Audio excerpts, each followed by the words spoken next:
Good morning students. Today is lecture 19 of module 7 and in today's lecture we are starting actually ultrafiltration.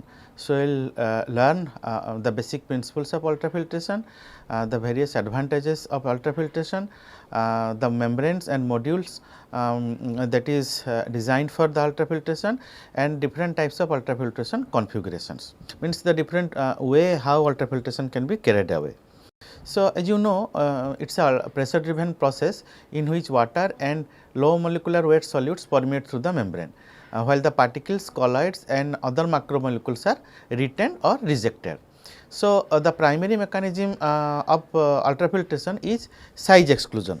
That means basically it is size based separation, although electrical charge and surface chemistry of particle or membrane may affect the efficiency also. Ultrafiltration has developed since 1960s as a consequence of the development of the asymmetric RO membrane. However, unlike RO which is basically or mainly deals with desalination and similar allied operations, ultrafiltration has a wide range of applications. We will see in subsequent discussions in our lecture what are the different types of ultrafiltration applications. So, ultrafiltration pore ratings ranges from approximately 1000 to 500,000 Dalton, thereby making ultrafiltration more permeable than nanofiltration. So, this is one of the most important thing. Since only high molecular weight species are removed by ultrafiltration, the osmotic pressure difference across the membrane surface is negligible. So, we are not considering the osmotic pressure difference actually in ultrafiltration because only high molecular weight species are getting removed, not in the case of RO. Okay. Therefore, in ultrafiltration the applied pressure is required is actually lower than RO to achieve high flux rates, and ultrafiltration can be used to accomplish one or more of the following objectives. So, either you can target a concentration of solutes thereby removing the solvent, or you can have a purification of solvent by removal of solute, and fractionation of solute. So, we have binary fractionation, we have tertiary fractionation. Okay. So, analysis of complex solutions for specific solutes. So, you can see this particular scheme is telling us about the first one. Okay. It is telling us about what the ultrafiltration membranes are doing basically. You can see water and monovalent salts, acids, caustic as all along with some of the amino acids and sugars, they are permeating through the membrane because they are this one cut off, or the size is less than that of the pores. Please remember that ultrafiltration is a porous membrane, though it is asymmetric, but it has pores. So, mostly ultrafiltration membranes are skin membranes. Okay. So, this you can consider as a support, microporous support. Okay.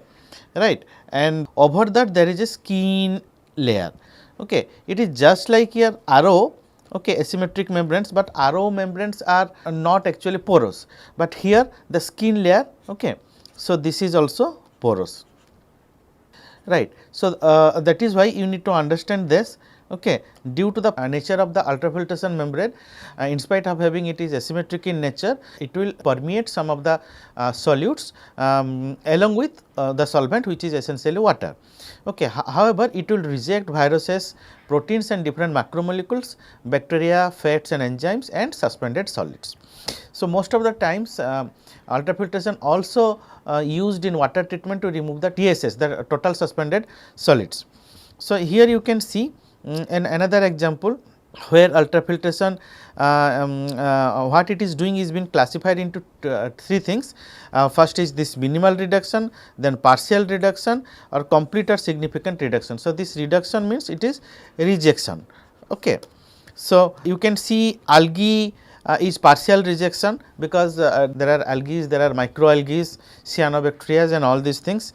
Arsenic, okay, one of the most this one talked about heavy metal, okay, because of its pollution that it creates in so many parts of the world, right. So, its reduction is also minimum, whereas your bacteria, benzene, then pesticides, okay, then viruses, they are completely rejected. Then some of other heavy metals like lead, mercury, copper, chloride, all these things they are partially rejected. So, this particular slide makes us understand that what can be achieved or what type of rejections can be achieved for what type of solutes, okay, using ultrafiltration membranes. So, in conventional ultrafiltration configurations, the process solution is usually pressurized, typically between 10 to 70 psi, while in supported semi permeable membrane. Now, solutes smaller than the molecular weight cutoff of the membrane, they will emerge as the ultrafiltrate. Okay. Retained molecules are concentrated on the pressurized side of the membrane. So, usual scheme of operation for any membrane is something like this. Okay. So, you need to pressurize the module, right. So, you can do it by many ways. So, either you can have a pump or you can have a compressed gas, as for example, nitrogen. Okay. So, your feed is coming here, right, entering, and then you get your concentrated solution retentate, and in permeate you are getting the ultra filtrate. So, ultrafiltration is used to separate solids range from 5 kilodalton to 500 kilodalton. So, this is the solute size that can be separated using, or you can say the rejected using the ultrafiltration membranes. So, to achieve this, what should be the pore diameter or pore sizes of the ultrafiltration? So, it is almost 1 to 20 nanometer that is required to have a ultrafiltration membrane to reject 5 kilodalton to 500 kilodalton solutes. So, please note that the demarcation of ultrafiltration and other processes, membrane processes such as reverse osmosis and microfiltration is not often very distinct, but it is all the size of solutes that they are separating, and of course, the type of membrane as well as the pressure range that is required to do the separation. So, ultrafiltration, one of the most successful use is concentrate macromolecules. So, however, it is also used to fractionate macromolecules that has gained a lot of attention since last few years, right. Initially, it was when ultrafiltration came into picture. So, the initial applications were protein concentration. Okay. Later on, the fractionation of macromolecules also been achieved using ultrafiltration. So, the view that ultrafiltration is a completely size exclusion process is only first approximation. As you know that there are many other factors that play a role in the separation of anything, okay, any membrane based separation. So, they are solute membrane interaction, solute interaction, mode of solute transport. Especially in ultrafiltration, the mode of solute transport can be either diffusive or convective, or can be a combination of both. The first commercial use of ultrafiltration was for the this was what I told you just, for the concentration of proteins. So, ultrafiltration based separation and purification is attractive because that the throughput of the product is very high, the process cost is actually low, and the scale up is very easy. So, the major areas of applications are listed here.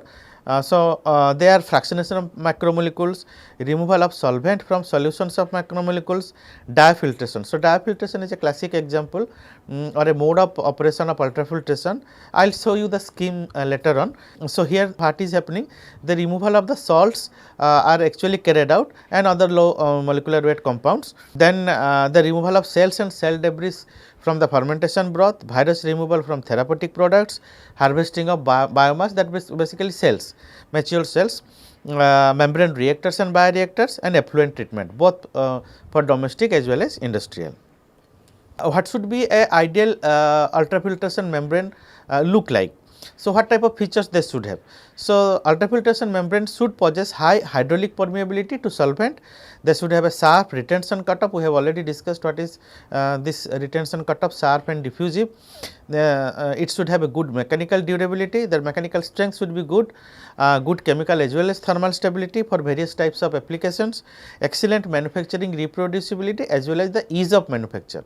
Reproducibility is one of the most important factor when you talk about commercial membrane manufacture.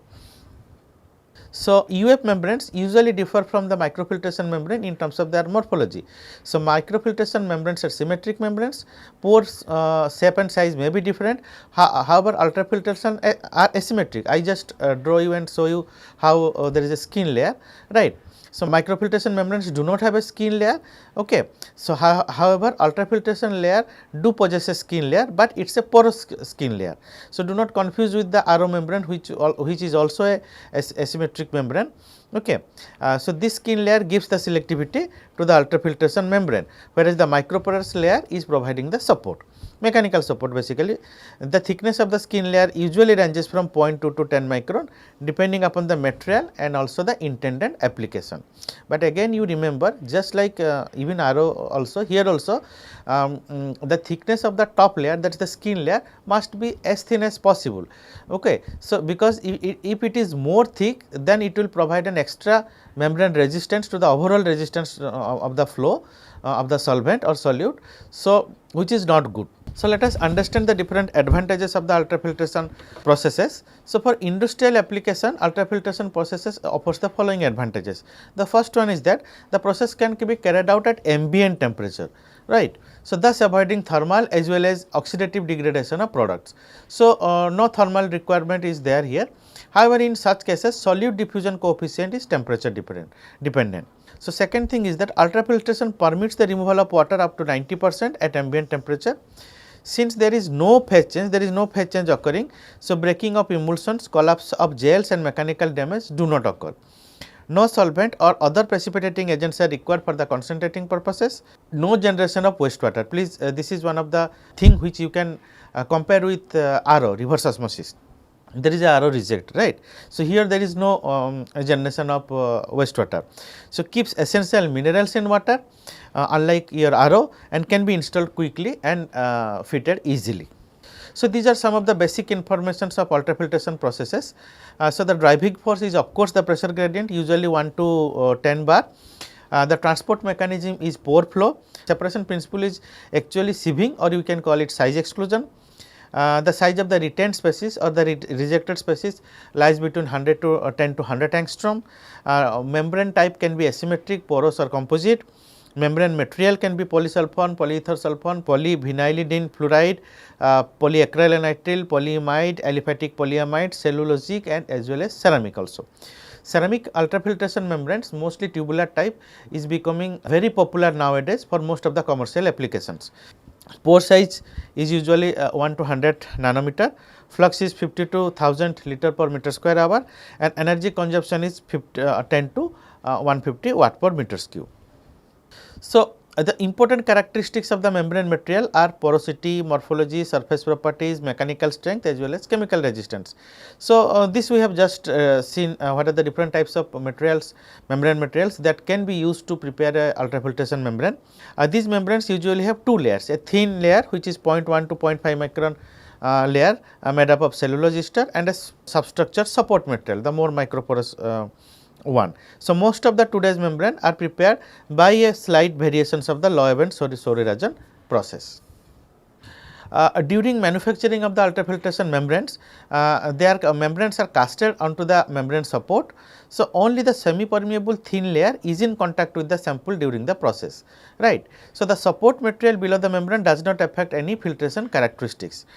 Ultrafiltration membranes are composed of a polymer such as polysulfone or polyamide, which is usually extruded into flat sheets or hollow fiber or cut into discs as required by the specific applications. So, when you are making a ultrafiltration polymeric membranes, it is very easy to do that. So, you can make into various shapes, whether you can make into hollow fibers, right, you can make into flat sheet membranes, you can make spiral wound membranes, but when you talk about a ceramic ultrafiltration membranes, you cannot have different types of shape and sizes, though there are plate and frame ceramic membranes are available, and most of those are actually tubular, right. So, plate and frame has a lot of problem, but as you know that ceramic membranes are usually they are brittle, and since the sizes will be and they are very heavy. So, carrying and transportation is a big problem. If there is a big plate type of membrane, okay, the fixing it has to be done it very carefully. Little pressure on that will actually damage the membrane, and the entire membrane, flat membrane can become can break. So, this is why most of the ceramic membranes, ultrafiltration membranes are actually they are tubular. So, a small disc of ultrafiltration membrane may be subjected to rapid fouling and produce a low flow rate for many processes. As a result, UF membranes are typically arranged in a configuration to maximize surface area and reduces fouling by using a tangential flow design to reduce solute accumulation at the membrane surface. That means, most of the times the ultrafiltration membranes does not matter what type of module it is fixed in a cascading systems or in series. We'll see, today only we'll see how we go actually carry out multi-stage operations. Okay. So, tangential flow ultrafiltration devices may be spiral wound cartridges containing several square feet of membrane wrapped into a central core tube, or a hollow fiber cartridges containing dozens of thin film UF membrane fibers. Now, since fouling is a major problem in ultrafiltration, membranes which are hydrophilic are usually used because they foul less. So, for high purity water application, membrane module materials must be compatible with the chemicals such as hydrogen peroxide used in sanitizing the membrane on the periodic basis. Inorganic membrane materials such as ceramic, carbon based membranes, zirconia etc. have also been commercialized by several vendors for ultrafiltration applications. But we just discussed that what are the disadvantages of having ceramic membranes, but there are plenty of advantages also. Membrane surface charge also plays a very important role during the separation. If the membrane has a slight negative charge, then adhesion of colloidal gel layer to the membrane, okay, is reduced, thereby achieving a higher flux and reducing fouling, subsequent fouling. But in case of slight positive charge, the effect is reversed. That means that concentration polarization build up will be faster, and since it is a pressure driven process, some of these solutes will try to squeeze themselves inside the pores of the ultrafiltration membrane and thereby fouling the pores as well as the membrane. So, charge as well as hydrophilic character of the ultrafiltration membrane comes from the chemical structure of the membrane material and can be a result of chemical grafting or surface treatment. Of course, that depends on the intended application. What is your intended application or targeted application? What you want to achieve? Are you going a separation? Are you going for a concentration? You are going for a purification? You are going for fractionation? There are so many things can be done in ultrafiltration system. So, depending upon that intended application, you can tailor make a particular ultrafiltration membrane as well as module. Now, let us understand the different types of modules. We have been discussing membrane modules in general, then we have discussed the membrane modules in detail in the RO systems. Here we will just in a brief we will discuss, because most of the modules configurations are same, however, their operating features are different. So, instead of understanding the module and their operation today, we will try to understand what are the operating systems or operating parameters for these particular modules, what can be done, what cannot be done with respect to ultrafiltration. So, usually two types of modules exist for ultrafiltration systems. The first one is constant pressure but a variable flux systems, and the second one is constant flux and a variable pressure systems. Now, what are those? The constant pressure and variable flux systems are very popular till 1990s. Later on, what happened actually, the constant flux and variable pressure systems has come into picture in 1995. Okay. They are mostly popular for the submerged system. So, submerged membrane reactor, submerged membrane bioreactor, you might have heard sometimes. We will see what are those. Okay. So, in case of constant pressure and variable flux systems, fouling are controlled by the rapid circulation of the feed solution across the membrane surface. So, these are cross flow operations. So, constant pressure and variable flux modules operates in a cross flow system. So, in constant flux and variable pressure systems, fouling is controlled by continuous air spurging as well as regular back flushing. They are mostly actually submerged systems. So, let us now understand the constant pressure and variable flux ultrafiltration membranes, or per se we can call them cross flow ultrafiltration membrane systems. So, 4 basic modules are available: tubular, plate and frame, hollow fiber and spiral wound. So, now I am not going to discuss in detail about all these things, as we have discussed this earlier also. They are typical configurations, right. Now, but we will try to understand with respect to ultrafiltration how they are. So, the first commercial ultrafiltration system were based on tubular and plate and frame modules. Later on, due to lower cost, spiral wound actually and as well as capillary hollow fiber modules gained popularity. However, still for high fouling solutions, tubular and plate and frame modules are used. spiral wound is usually preferred for a less non-fouling or a very less fouling applications.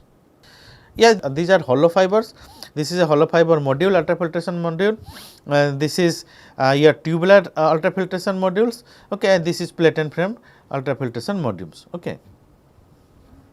So, due to large diameter, tubular ultrafiltration modules can be used to treat high fouling solutions.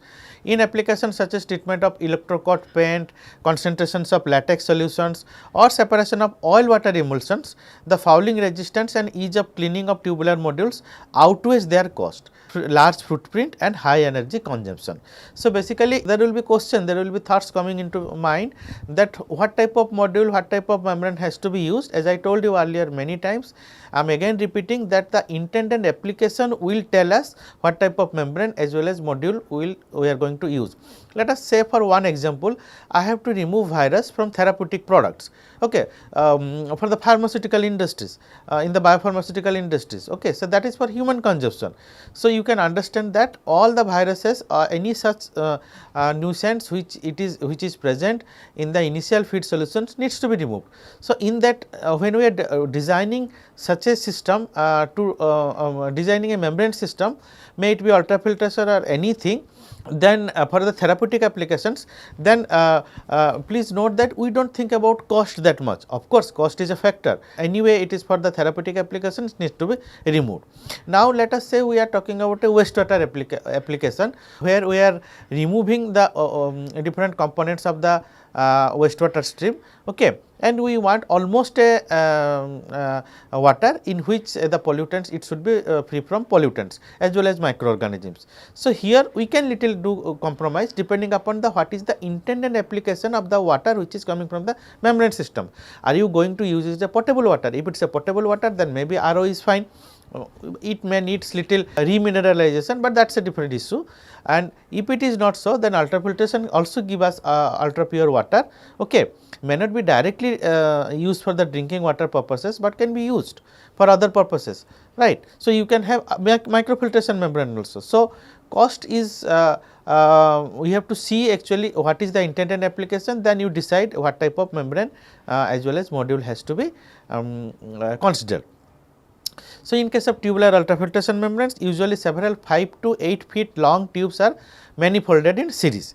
So, the feed solution is recirculated through the module at velocities of 2 to 6 meter per second. You can see that the cross flow velocity is very high actually, okay, 2 to 6 meter per second. So, due to this high velocity, the pressure drop of 2 to 3 psi per tube or 10 to 3 psi per bank occurs. A bank is something which is also, you can, I am just trying to draw one, you can see I can call this is a tube bank, okay. So, this is a bank, okay, and this is a single tube, okay. So, due to the high flow rate of the cross flow rate, so the pressure drop is almost 10 to 30 psi per bank. Moreover, for this high circulation rate and pressure drop, large pumps are needed. So, that means you are adding more cost of the energy. So, tubular UF plants often use 10 to 15 kilowatt per hour energy per cubic meter of permeate that is produced. So, the next is plate and frame units. So, they compete with tubular units in some applications.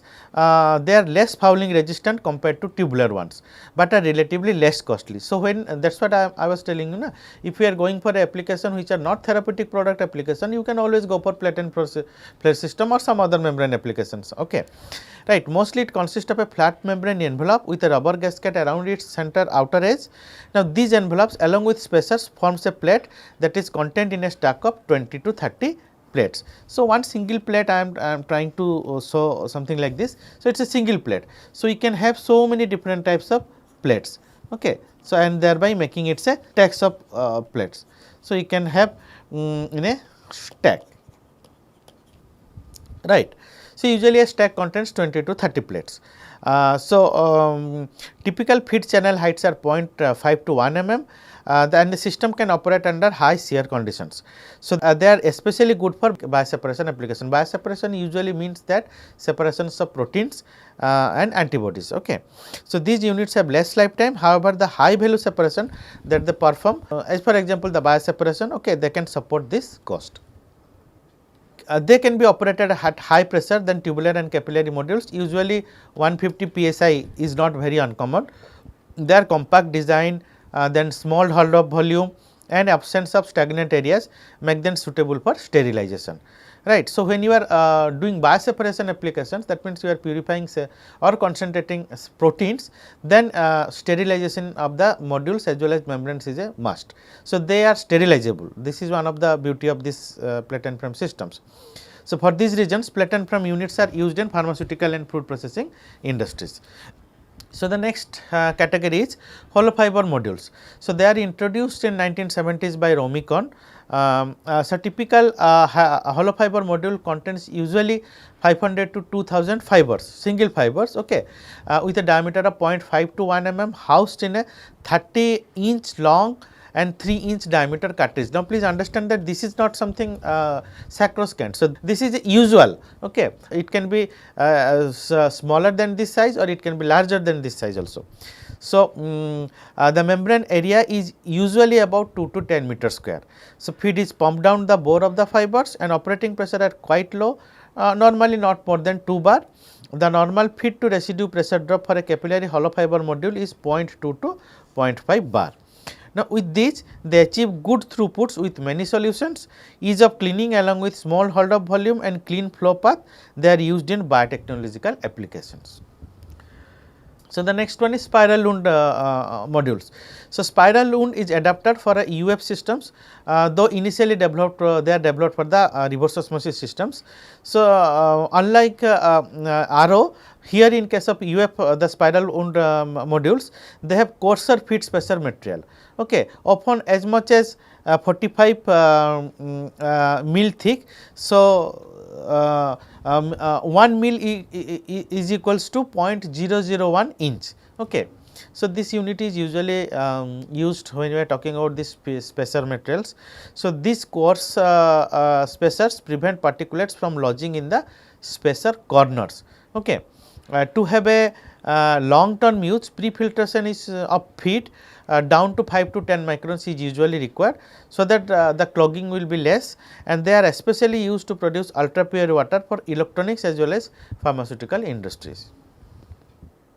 The development of these modules actually began at around 1995. So, we are talking about a constant flux. So, we discussed about constant pressure and variable flux models. Now, we are discussing constant flux and variable pressure systems.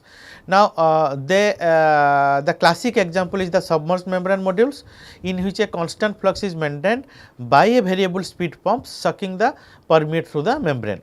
Now, fouling is controlled by either air spurging as well as regular back flushing. So, in 1980s, Kazuo Yamamoto and his co-workers developed submerged hollow fiber membrane modules for sewage treatment.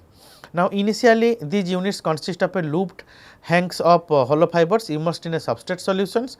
Now, fouling is very severe. However, they have showed that regular air spurging, with regular air spurging, fouling can be checked or it can be minimized. Two most common types of these modules are submerged hollow fiber, that is capillary modules, or submerged membrane plates. So, in the next one I am showing you the diagrams actually. So, these are submerged hollow fiber UF membrane modules, and this is plates. Okay.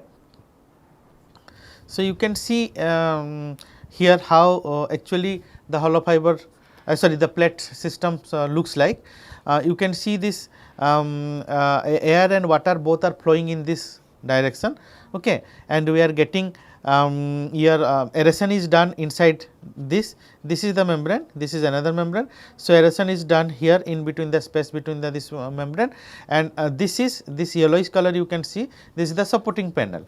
Okay. So, you are getting the permeated water from here, okay, from the opposite side, okay, and you will see the sludge deposition on the surface of the membranes, okay, and eventually they will be taken out, and this is a two membrane system this particular image is showing. However, you can see here there are so many membrane plates are stacked together, maybe more than 50. Okay. Now, let us try and understand one of the most important thing, that is the common modes of ultrafiltration operation. Okay. So, there are various modes. So, most commonly these are the modes of operation: total recycle operation, batch operation, diafiltration, single pass operation, feed and bleed operation, and multi-stage operation. So, I will try to draw the images, okay, or the sketches. So, let us see how the total recycle operation actually looks like. So, initially you will have a feed tank, of course, you will have a feed tank everywhere, right. Then feed is pumped, so pumped to a membrane. So, I am showing the cross flow operation, we are talking about cross flow operation, right. Then since we are talking about the total recycle mode, so right. So, this is your feed, right, this is your retentate, okay, which is completely recycled, and whatever its permeate also completely recycle, right. So, this is your feed tank.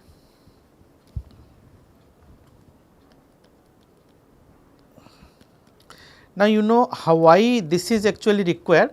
So, in this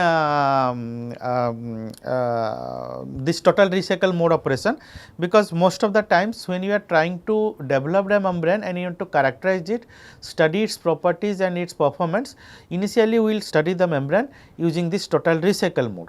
Okay. However, they are not very popular in commercial and industrial applications. In the lab scales they are carried out, right. The second one is the classical batch operation. Many times you will see many books they are writing that batch concentration, they are the same, right. So, you have a feed tank, okay. Then your feed is getting pumped to a cross flow membrane, right. So, you will get your permeate here, and your retentate you will be taking and back to the membrane, to the feed tank, right. So, there is a pump is of course required to feed the this one feed solution to the membrane. Now, batch concentration is carried out under a constant transmembrane pressure, right, TMP, okay. So, however, your flux will decline as the time increases. So, your flux decline profile will be like this, okay. So, if it is Jv by T time, okay. So, you will see the instant flux decline profile, right. So, let us understand the next one. So, next is diafiltration. So, as I told you previously, so the diafiltration is actually carried out to remove salts as well as low molecular weight solutes, okay. So, let us see how this looks like. Again the feed tank, there is a pump that is feeding to the cross flow membrane system, okay. So, in the diafiltration, so the retentate is getting circulated, okay, and we get the permeate here, okay. So, what is happening actually, we can separate solutes also here, two solutes. However, what is happening in diafiltration is that the solvent, okay, is getting reduced. So, solvent is getting reduced here, right. So, we need to add buffer. So, we add actually buffer here, okay. So, it is called diafiltration buffer. Usually it is nothing but a solvent only, right. So, separation of two solutes is usually carried out using diafiltration or to remove or reject low molecular weight compounds. So, since the solvent is getting lost, so solvent needs to be replenished, so using a buffer. Now, single pass operation. Now, single pass operations they are also same thing. It is a feed tank, okay. So, there is a pump which is getting fed to the cross flow system. So, it is retentate and you get it permeate. Now, this is a typical single pass system. Now, what is happening in this? Now, try to understand that in a single pass system we cannot achieve the targeted separation, and they are not common also in industrial parlance, because they requires very high feed flow rates, okay. So, single pass cannot achieve the desired separation. That is why there are other things has come into picture. For example, feed and bleed operation. So, let us now understand what is feed and bleed operation. So, I will draw a single feed and bleed system. Okay. So, there is a difference of pump. This pump is called recirculation pump. Okay. In case of feed and bleed operation, this is called a recirculation pump. Okay. So, you are seeing what? This is the retentate. Okay. So, this is called recirculation pump. So, what is happening here actually? High fluid solution velocity. Okay, we can maintain high feed flow rate basically. Okay, the part of the retentate is being fed back to the loop just before the recirculation pump. Okay. So, that means what is the major thing it is happening here? Volume of product that I am taking out, right. So, that is this much, and the volume of the retentate that is being again recirculated here are the same. It is actually called bleed out, that is why feeding and bleeding continuously is taking. So, feeding continuously is happening here and bleeding continuously is happening here. So, this is a continuous process. So, flow rate of recirculation loop is almost this loop is almost 5 to 10 times okay, that of feed flow rate. Okay, feed flow rate. Now, we can have multiple feed and bleed units that are joined in series or in cascades, right. So, now let us try to understand the multi-stage operation. Now, multi-stage operations has come into picture because you know in a single unit operation system, any process, whether it is adsorption, absorption, distillation, anything, in a single stage system the efficiency is usually very less, restricted to 70 to 80%, not more than 80% in any case, right. Because there are so many different types of problems that are associated, okay, so many factors that actually governs the separation, right. Let us assume that we want a pure product.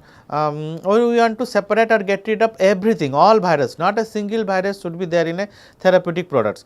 I want a 99.99% pure product. Okay. So, in that case what you can do? So, in biopharmaceutical industries where we are talking about bioseparation, protein separation, antibodies and all these things, usually after a batch concentration we feed them to the chromatographic columns to achieve 99.99% purity. So, that is the only way you can get so high purity, but you know chromatographic columns are very costly. So, due to this actually the downstream processing cost is becoming very high and the product cost becomes very high, right. To get rid of all these things, the membrane systems or membrane scientists have suggested that we can have cascade systems. Instead of having to do let us say we are doing the batch concentration of 60 initially 6 to 7% purity to 60 to 70% purity, then we are taking it to this one here chromatographic separation. Ultimately it has to pass through a chromatographic separation because no other separation will give you 99.99% purity, right. They are extremely selective. So, if we can have a series of cascades of membrane ultrafiltration systems, then we can actually concentrate it to a higher range than that doing it in more number of chromatography columns. So, you can operate multi-stage operations in different way. I am just trying to show one such things. Okay. So, let us see how it happens. Okay. So, this is our feed. Okay.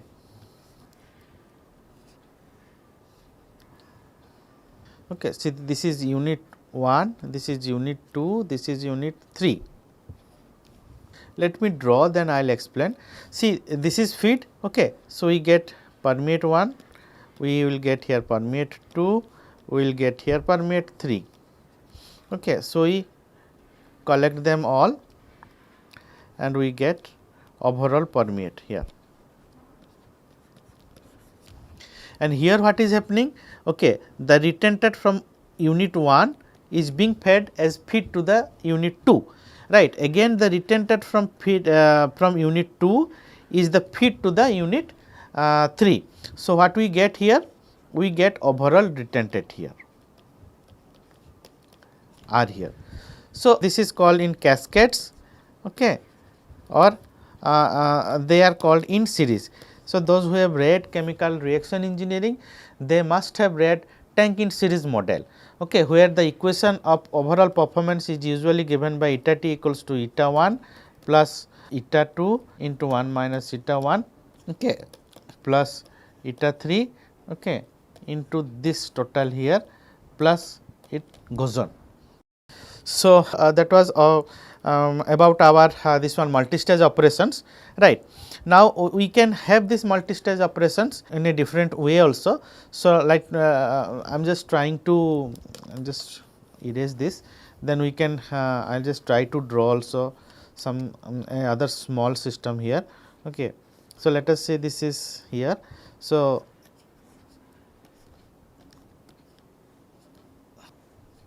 actually they are the same, but here let us say this gets divided. Here what is the difference between this system and this system? Here you see, you initially you feed it, then the entire retentate from unit 1 goes as the feed to unit 2. Here it is not so. Okay. So, here the feed the retentate or R1 is divided and feed to 3 different units. Okay. Now, their retentate will be collected, okay, and again will be fed to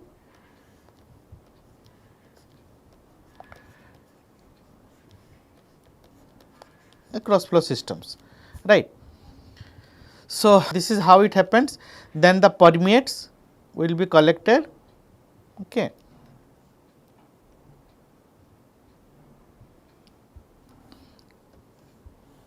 So, this is the permeate, right, and this actually goes on. Now, let us understand the design of a batch cross flow system.